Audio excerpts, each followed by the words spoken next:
Join thousands of NFT traders who already start their day on CryptoSlam. From vintage newspapers to news at the click of a button, can blockchain technology be the next step in the evolution of the news industry? The economic system of the blockchain and the drive for greater data ownership and privacy. To me, those things line up as something positive potentially for the industry, which is why we're interested in better understanding this tech. Will NFTs help preserve our journalistic legacy? And how will blockchain impact the economics of the news business? Coming up on Word on the Block, Dwayne Desaulniers, Director for Blockchain and Data at the Associated Press, joins in to dive deep into those topics and a whole lot more.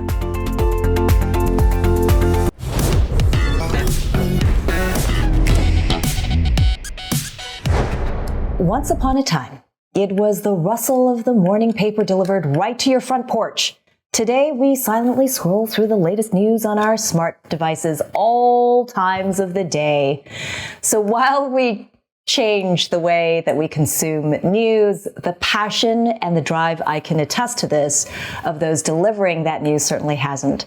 Welcome to Word on the Block, the series that takes a deeper dive into blockchain and all the emerging technologies that shape our world at the intersection of business, politics, and economy. It's what we cover right here on Forkast.News. I'm Editor-in-Chief Angie Lau. Well, today we are in conversation with Dwayne Desaulniers, the Director for Blockchain and Data at Associated Press, the nonprofit news agency founded in 1846, whose members are broadcasters and publishers across the United States. So, from 1846 to 2022, today, we're going to be exploring how blockchain and crypto could change journalism as we know it. Dwayne, it's great to have you on the show. Terrific to be here, Angie. Thanks very much. There's no doubt you've seen it all, from newspapers delivered to your doorstep to the digitalization of the entire industry. But before we dive into the promise of blockchain and NFTs, let's get you on a little bit of a journey, if you could. Share with us and the audience. Reflect on your 30 years in the industry. How has the industry changed with the internet and digitization in your career? Yeah, wow, great question. So I started in newsrooms when I was 17, but before that I delivered local newspapers. So technically, I guess I kind of go back a little bit further than that. I was in the front lines of journalism until about the mid-90s. The last assignment I did was the war in Croatia. And, that was about the time, Angie, that, the web was sort of popping into scope. We started to see email. We started to see the first websites. And I got to say, I just fell in love with the potential of the technology insofar as what it would do to our industry. Had no idea, of course, and few of us did, but we knew it was going to be impactful somehow. And just wanted to be part of that, and helping to guide where the industry is going, how we use this technology. The mission is still the same. The conversations every morning are still the same. The questions you write in your notepad heading over to a news conference haven't really changed. The speed has changed, for sure, certainly. And of course, with that, delivery is radically different. The way we file is radically different. It wasn't all that long ago where an AP journalist had to file 700 words by 7 p.m. and the job was done. But today we literally file one sentence at a time, and we file very, very iteratively. And also distribution platforms, of course, are varied in many. It's not just one media type anymore. Journalists today, of course, we all know that you're putting out news in a variety of platforms simultaneously. So while the guts and the core and the mission and the values and the mandate hasn't really changed, I don't think, everything else pretty much has.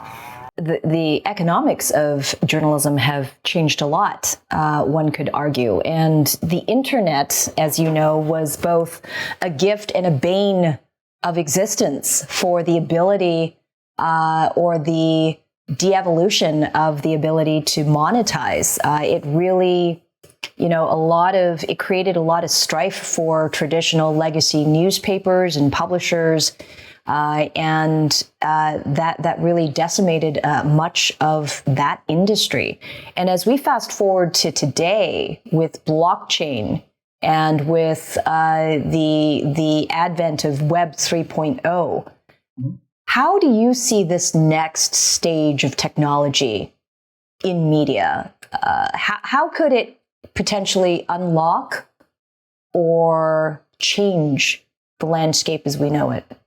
We don't know where it's going, but there's some things lining up that are sort of demanding our attention. One would be advertising and blockchain. Back in the 90s, of course, the media industry just got clobbered with an advertising problem.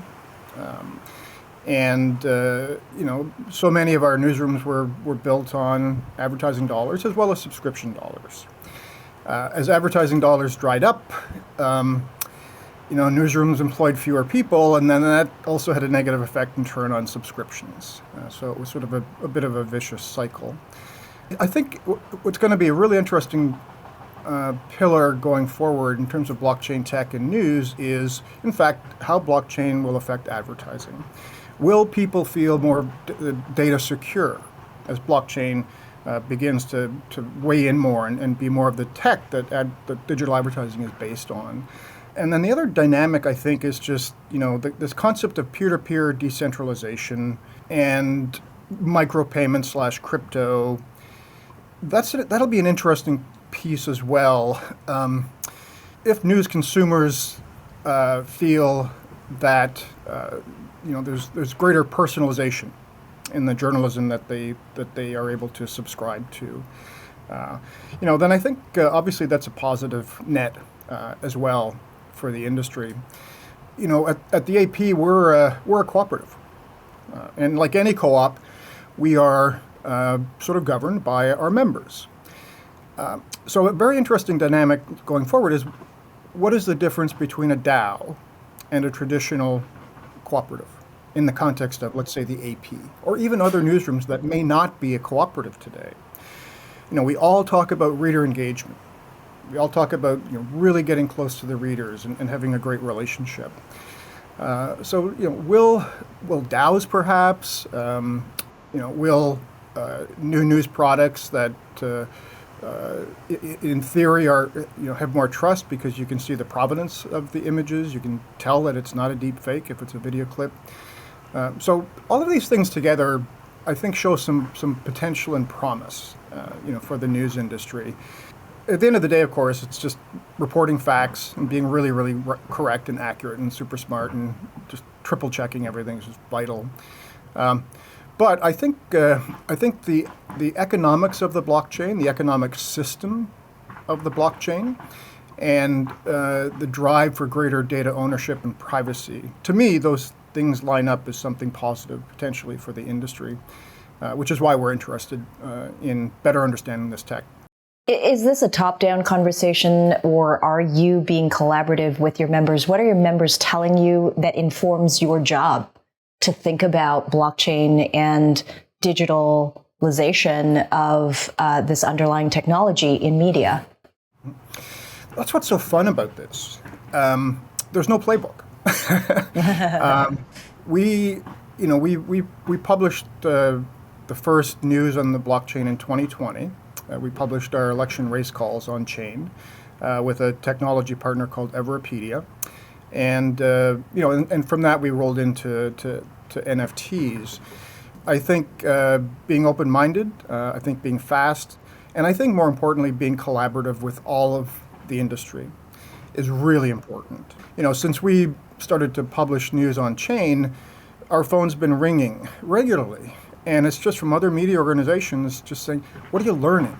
And what are you seeing? A lot of folks just talking, sharing experiences. And I think that's really key to raising all the boats, for sure. It's way too early to get competitive. It's way, way, way too early to be secretive. If we really want the industry to do well as a result of this technology, then the more we share with each other, the better off we're going to be.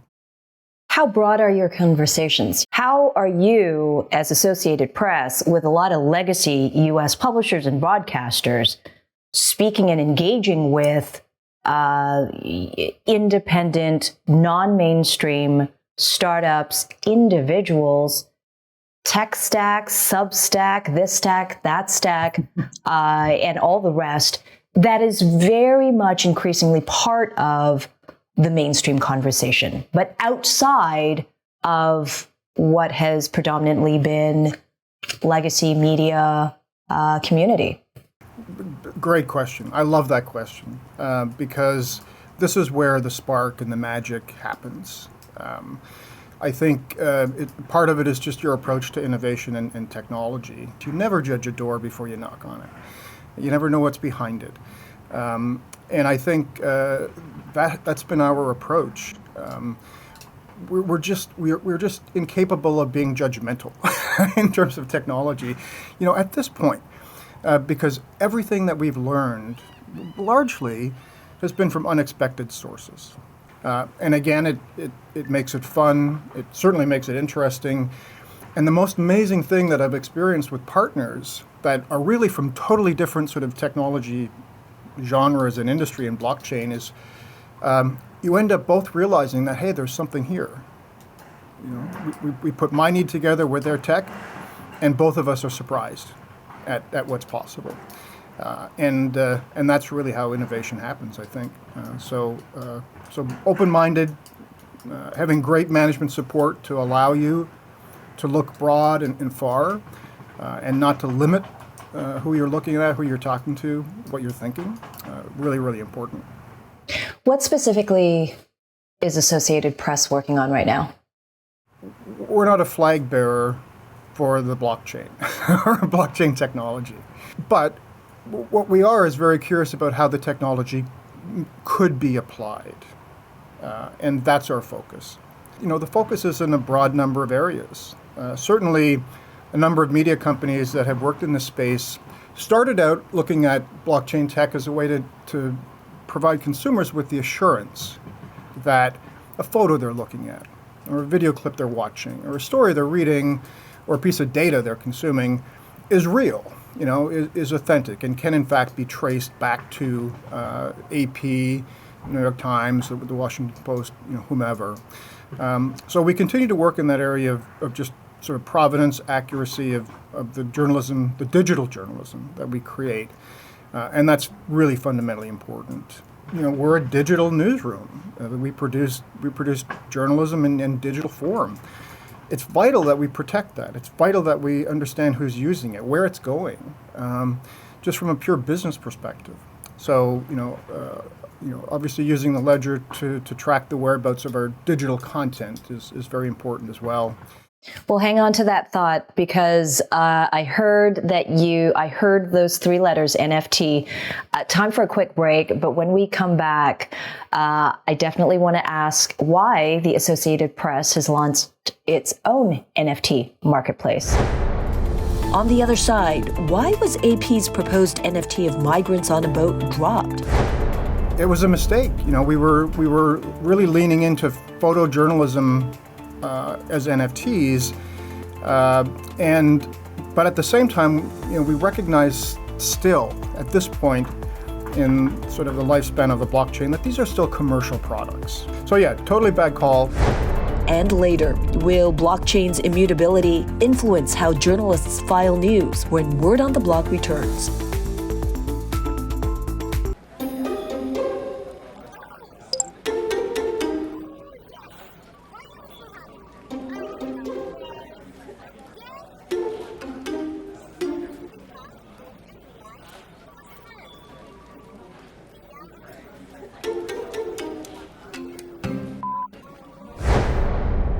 Welcome back to Word on the Block. I am in conversation with Associated Press's Dwayne Desaulniers, and he is head of blockchain thinking, all the thinking, the digitalization of media thinking, and now including NFTs. Dwayne, NFTs for media organizations.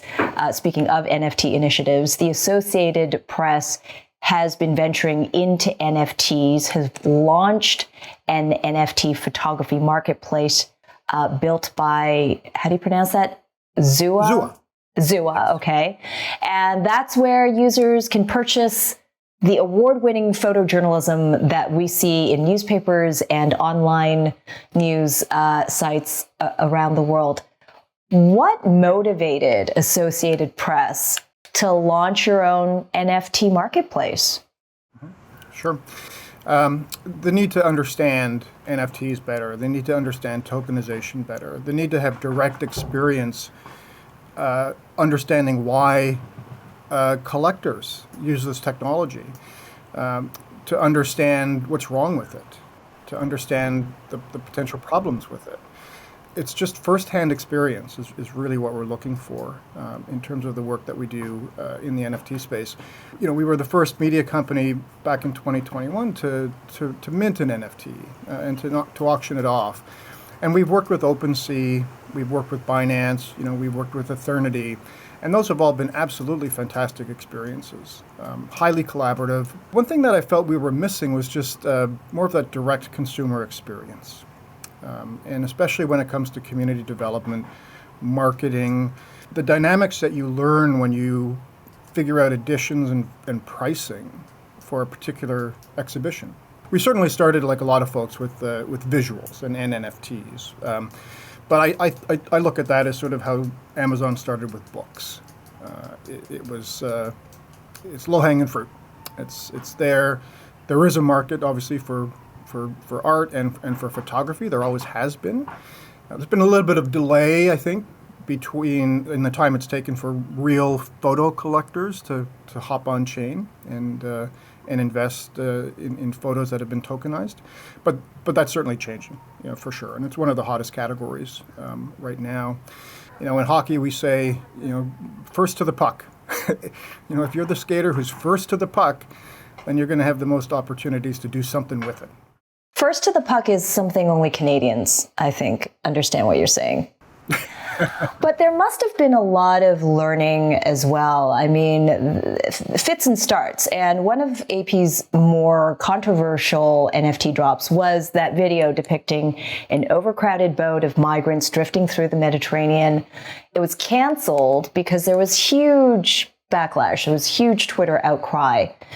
What was the reaction internally? Why do you think the audience and the public reacted to this NFT drop in this way?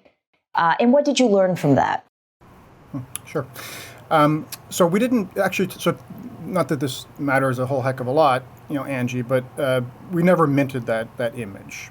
So just that's a that's a technicality that lawyers care about. But no, it was a mistake. It was a mistake. We were really leaning into photojournalism as NFTs, but at the same time, we recognize still at this point in sort of the lifespan of the blockchain that these are still commercial products. We're really striving for the day when we actually are delivering news products, widely viewed to be news products and not commercial products. But we're not quite there yet. And we made that mistake. I made that mistake. In terms of going, I think, too far in the direction of photojournalism versus editorial, commercial versus editorial. The reaction internally was exactly as the reaction was externally. It was really swift. It was horrific. But what we've learned from it, of course, is content selection obviously is really critical, but also the processes we have in place internally. We've had 175 years of developing editorial standards and processes, for the journalism that we create. We've had a few months when it comes to NFTs and editorial tokenizing editorial content. Totally bad call. We spent the time since understanding those processes, improving them to make sure it never happens again. Another way to view it, in post the traumatic event, career-wise and professionally, is also indifference would have been the worst response. And yet, an audience that was so highly engaged and had the ability to express those opinions in a way that once upon a time technology didn't exist that allowed us to do that. And so we are a much more engaged community. The relationship between journalists, media, and the audience is much closer. And I wonder if that is also part of the learning process. I think that, again, we all have decades of delivering news. The blockchain does not have that maturity just yet. We're really certainly, folks have been working in this space for 10 years now, but, by and large, people have really only been engaged for the last 12, maybe 18 months. So far, the early NFT projects have been around art and collectibles and not news. And I think that was one of the factors that we learned the hard way, with what happened to our imagery. So this is why. Our interest and focus is, again, how can the blockchain be used to deliver news? And this is where our focus is. It may take some time, and that's fine. But one thing we're learning is that real news is not a commercial product. And it's figuring out, when does an NFT stop being a commercial product and start being a legitimate, real news product? Just like a newspaper. Yeah. Just like a photo you'd see on a website. When does that conversion happen? So this is where I hope we're going. This is our interest, is that we have a new platform for delivering journalism. And I think if we keep our eye on that and the balance of, again, some people still see NFTs as art and not so much news. And this is what we just have to keep in mind. Well, let's talk about the economics of the industry and how blockchain and cryptocurrency and tokenization and NFTs, all of it, is really changing the face of how journalism is delivered when we come back. Still to come, how will journalism on blockchain deepen the connection between news providers and consumers? More when we come back.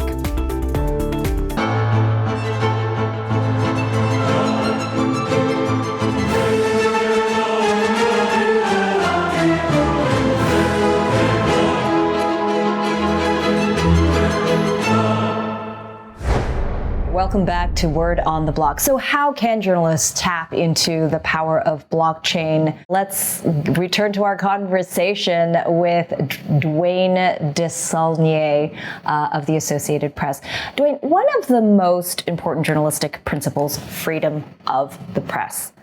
A lot of people believe that blockchain can improve press freedom by providing incorruptible publishing layer where journalists could even publish pseudonymously, anonymously as well. What are your views on the intersection of blockchain and journalism and the ability to fund journalism?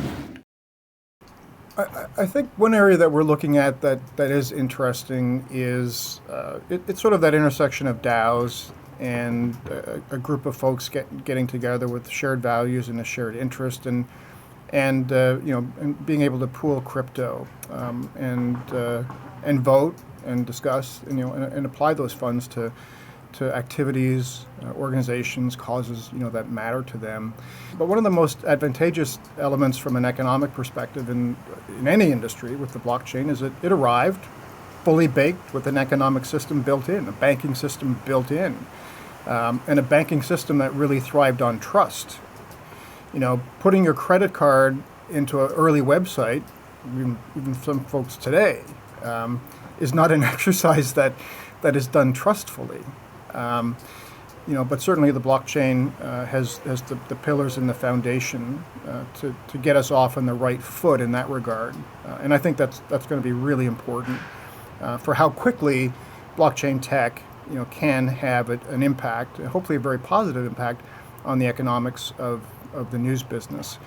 And if the folks who are predicting that blockchain will provide consumers with a more trustful experience of advertising, then that's great. That certainly bodes really well for the one of the most important sources of revenue for the industry. And then I also just think, just as we at the AP, all of us, we're on a mission. We believe in what we're doing, and it doesn't matter who we work for, frankly, and you know this. I mean, it doesn't matter what newsroom you're working for. You're still working for the same principles and the same objectives. And we think, we certainly feel that blockchain tech, decentralization can help those consumers who share an equal mission to connect to the journalists and the media companies, small and large, old and new, who really are working toward the same area of interest. So, Dwayne, as we wrap up this conversation about blockchain and cryptocurrency and all the technology that is available to us, kind of like the pen in hand and our reporter's notebook, for journalists, what do you see is the future for how we do our work, the immutability of the information, of history, preservation, all of those things for the next generation of journalists? Sure. I think it really is. It's pretty early to sort of nail that down. I think one of the largest concerns that still looms out there, Angie, is often folks refer to journalism as the first pass of history. And it's a pretty scary thing to go ahead and publish the first pass of history on an immutable ledger.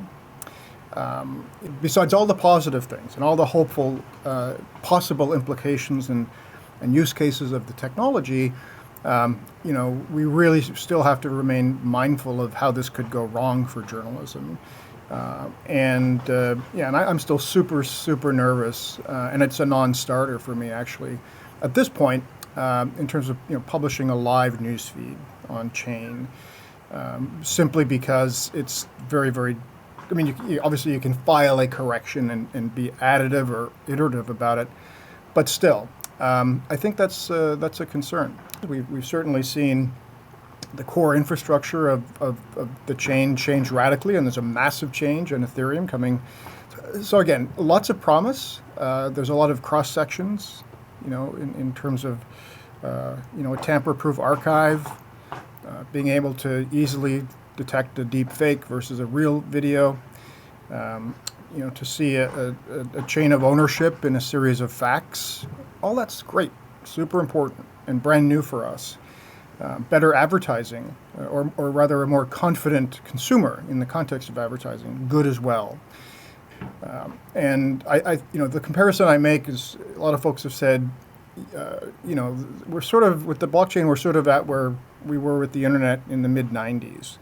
And I think that's only partially right. I think we're even earlier than that. I think we're where the ARPANET was at in the 70s in terms of understanding fully what the impact and implications of that original ARPANET was going to be. Who'd have imagined the folks who worked on ARPANET to how it would ultimately be used? No one would have thought of those uses. So super exciting, Angie. But we're really top of the first inning.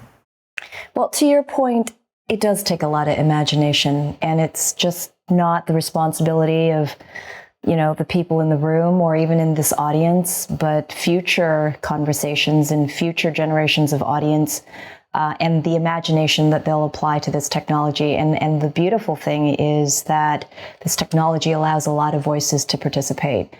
I want to thank you for participating on our show today, and thank you for joining us in the Forkast metaverse. It was great to have you on. My pleasure. Really wonderful chatting with you. Thanks so much. Really enjoyed it, Angie. Me too. And you're welcome back anytime. And thank you, everyone, for joining us on this latest episode of Word on the Block. I'm Angie Lau, Forkast Editor-in-Chief. Until the next time.